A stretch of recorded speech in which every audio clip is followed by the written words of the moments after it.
Salam əziz dostlar, bugünkü dərsimiz məntiq elminin tərifi barəsindədir.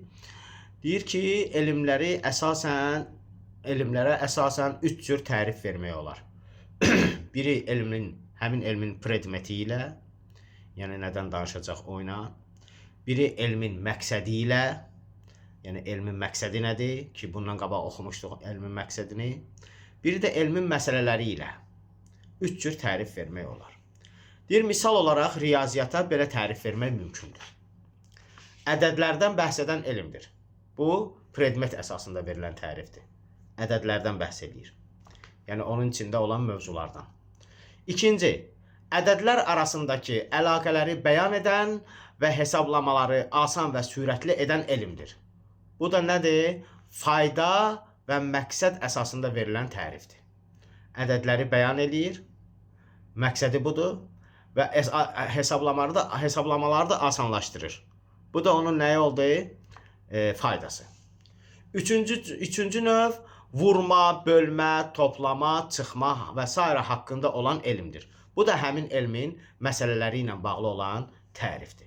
Şübhəsiz ki, deyir, hər hansı bir elmə verilən mükəmməl tərif yuxarıdakı bütün xüsusiyyətlərə malik olmalıdır. Yəni, həm elmin predmet əsasında elə bir tərif verməlisən ki, onun içində predmet də olsun, həmçinin onun içində məqsəd və fayda da olsun və həmçinin onun içində həmin elmin məsələləri də olsun. Belə bir tərif verilməlidir. İndi isə məntiq elminin bəzi xüsusiyyətləri ilə tanış olduqdan sonra onun tərifində belə deyə bilərik. Biz biraz məlumatımız oldu ki, məntiq elmi nədən bəhs edir, məqsədini öyrəndik, faydasını öyrəndik, predmetlərini öyrəndik. İndi görək, belə bir dənə tərif vermək olur. Nə deyir?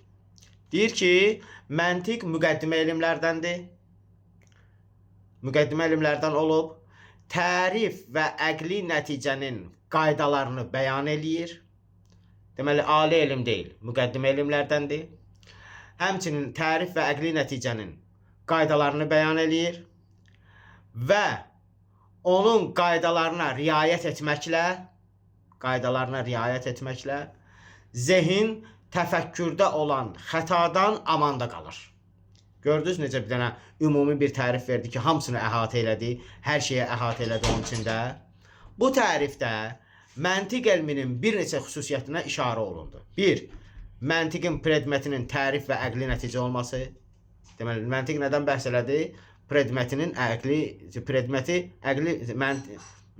Tərif və əqli nəticədən ibarətdir. Sonra məntiqin müqəddimə elmlərdən olmasını da izah elədi orada. Üçüncü, məntiqin qaydalarının qanun xarakterli olması barəsində də danışdı orada. Yəni, məqsədi o idi. Bir də məntiqin faydasından danışdı ki, məntiqin faydası nədir? Həmin qaydalara riayət etməklə zehin xətalardan amanda qalır. Və nəticə etibarı ilə bu ümumi və hər şeyi əhatə edən tərifi biz məntiq elmi üçün nəzərdə tuta bilərik. Sağ olun.